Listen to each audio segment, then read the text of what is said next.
Please, let's take our seats. Well, hopefully you forgot this. Yeah. Well, I'm not sure when you remember that. So I'm not going to say anniversary, but he told me on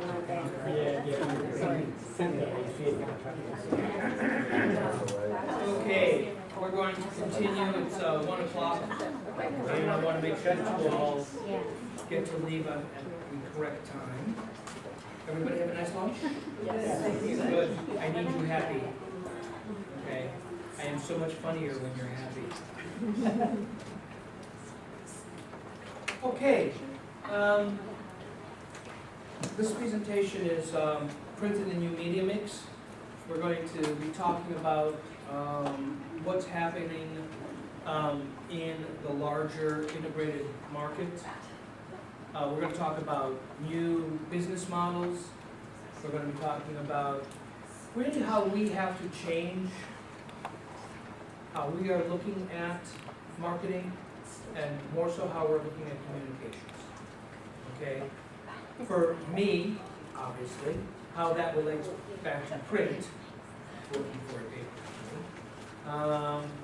But I again want to invite you, please, I hope you're all comfortable at this point. You know my style. You know I like to keep things light. But you also know that I take your questions very seriously. I want to make sure if you have questions or you want to open it up for a conversation, I'm absolutely open to that. Okay? Let me start this conversation by sharing with you what I do for SAP. My title is North American Print Creative Manager. I have all of North America. If everything goes right, I do 3 full tours of North America a year. So yes, I'm out about 200 plus days a year. I'm doing somewhere in the vicinity of 350 presentations. That's what I do. I mean, and then I do the creative for the books that you see. I have teams that I work with and designers. My real job, real job, is that I am incredibly privileged that SAPI pays me to go up to 30,000 feet and get to hang out with these incredible people. I spend time with macroeconomists. I spend time with press manufacturers, ink manufacturers. I'm one of the people at SAPI that gets to hang out with the other mills, the other paper mills. I know all the creative directors and most of their marketing directors and all. And we talk about the industry because we don't talk about pricing. We talk about our industry. I'm a G7 expert, which is to say I have been certified. I'm one of the 350, 400 now experts in color management in North America. So consequently, I spend an enormous amount of time consulting companies like Pantone and X-Rite and all. But what I really do in all of that is I'm a trend spotter. My job for SAPI is that while I circulate, I talk to agencies and design firms and printers and the whole supply chain. I'm trying to look for trends. I'm trying to spot what's going on in our industry. My first obligation is I bring it back to my company, of course, and we apply it in 2 ways. We apply it in a 1, 2, 3-year plan, which is really about profitability, revenue, you know, those kinds of things, sales and marketing strategies. What I really do then is I talk to our upper management, and it is more about our 1, 3, 5, or even in some cases 1, 5, 10-year plan. It's about mergers and acquisitions. It's about who do we want to become as a company based on what I'm seeing in terms of new technology. How is it impacting how you do what you do? How is it impacting how your customers do what they do? And then how does that impact the supply chain in terms of having to modify or evolve? Does that make sense? So a lot of what I'm going to talk to you about, there'll be times where I'm going to really talk to you from 30,000 feet. This is what we're seeing. This is what's happening. This is how we need to reposition our thinking, or how we need to evolve our thinking because of things that are happening. Cool? So, start the conversation. We are in the midst of a paradigm shift. Okay, I get interviewed a lot. I write a lot of articles. I don't use the term paradigm shift lightly. Okay, I will tell you, I have lived through 4 paradigm shifts. Okay, most of you, I'm looking, will guarantee 3, some of you 4. I'll give you, I will date myself, okay? And as I said, good genes, nice skin. I did my apprenticeship in a hot type shop in Chicago, okay? I saw the transition from letterset to offset, from letterpress to offset. So, yeah, I was 16 years old when I did my apprenticeship. That was number 1. Number 2, all of you have lived through, we've all lived through this together, and that was the paradigm shift of desktop publishing. Right? It was really the first white paper that I ever wrote that sort of put me on the map, 1987, 1988, when desktop publishing became firmly established. I actually still have my Mac Plus. It still runs from 1984. The third paradigm shift is an important one, and it is one that we are still living some of the ramifications of, and that was the dot-com bubble and the dot-com recession, okay? I'm not so concerned, although we can certainly talk about it from a macroeconomic perspective as it relates to the graphic arts industry, which I usually reserve for printers. Why are we in the condition that we're in? Why are we? But rather, what I would want to do to start the conversation is to ask you, you all remember the dot-com bubble? Let's just look at the good part, okay, not the recession. What were we selling? If it was a paradigm shift, what was the change? What was the ground changer? What was the rule changer? What was completely changed how we did what we did? Took off limits. Pardon? Took off limits Yes. as far as how much you can fit. Yes. It took off limits, yeah. What else, please? Well, that was, I was gonna say, it was selling air, it was selling an infinite amount of real estate, you didn't have to worry about anything, you didn't have to worry about 30 to 60 or Right. a space, you had. Okay. That, and I would share with you that while you are correct, let's really go to the core. What were we really selling, please? We were getting access to the global community 24/7. Yes, we were first and foremost selling a new technology in which, if you wanted to sort of create it in a quick sort of alembic, it was in fact the digitalization of communication. All of the hardware and all of the software that supported that. It was in fact the first time that we started to realize that the world was flattening, and the world was starting to become flat. The fact that we could have access to Europe or Asia, etc.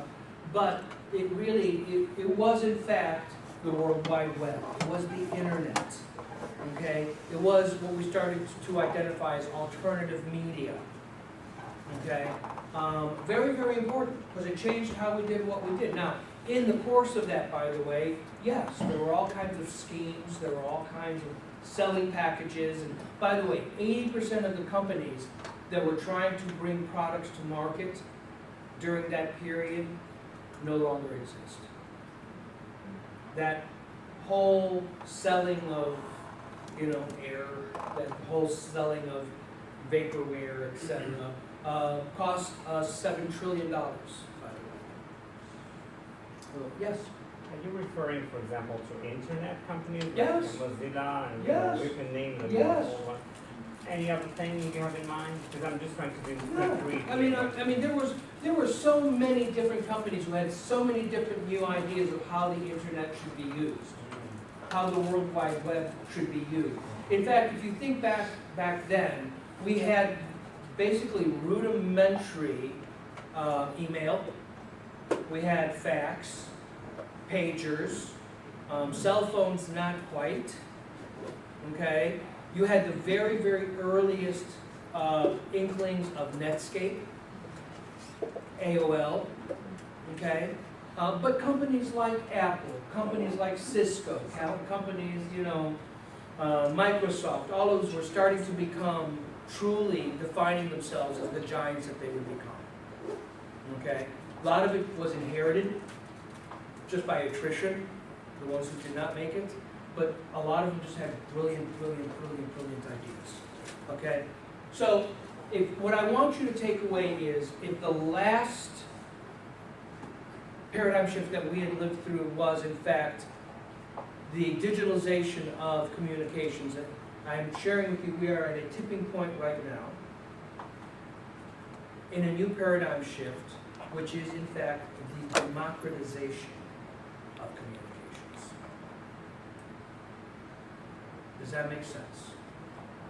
It's okay, yeah, it's all right if it doesn't, because I'm going to show you what it is, how it works, and here's the important thing. What do I want you to get out of this? Because I know you come with your own agenda, but my agenda is, I need you to rethink and redefine the concept of communications.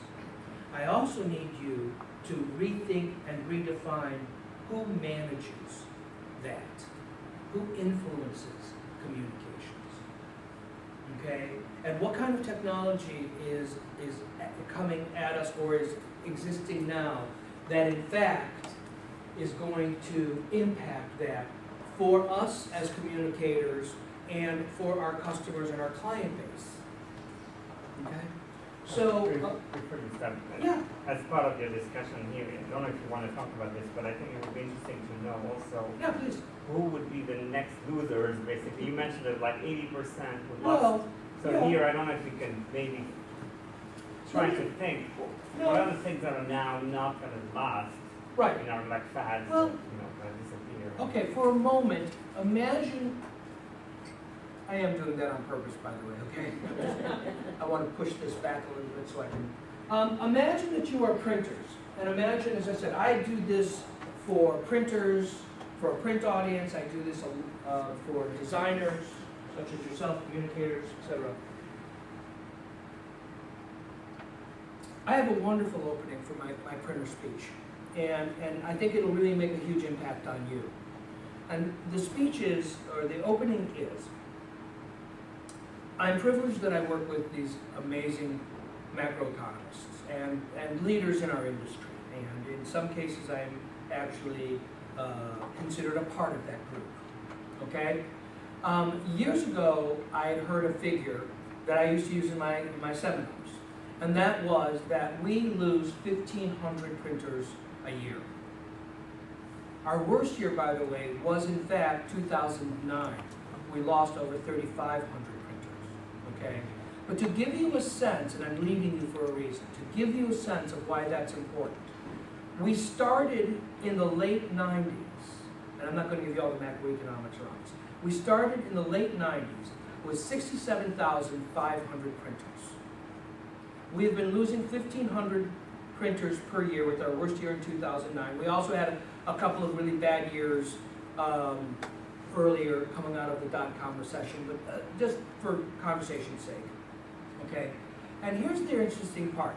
We were together as a group of experts, and it was sort of established that what would happen to the print industry is that we would settle out at 20,000 printers by 2020. That's all the market would be able to bear. Okay? Why? Because quite frankly, first of all, we are seeing ad budgets migrating into alternative media. Okay? But secondly, what a lot of us don't really appreciate, because we're not in the thick of it, is that equipment is getting so much better. You know, you go into a big print shop, and if, looking around, I don't know how many of you remember, if you were on a 4-color press, you used to have 6 to 8 people working on a 4-color press.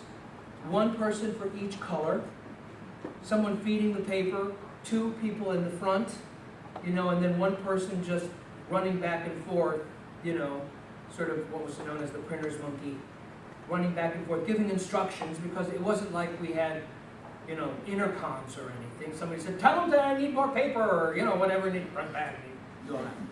And now, stop and think of it, you can run a major press, a major web press, basically with 2 people. Our presses are hanging their own plates, coming to color on their own. You have one person who basically operates the robotics to put up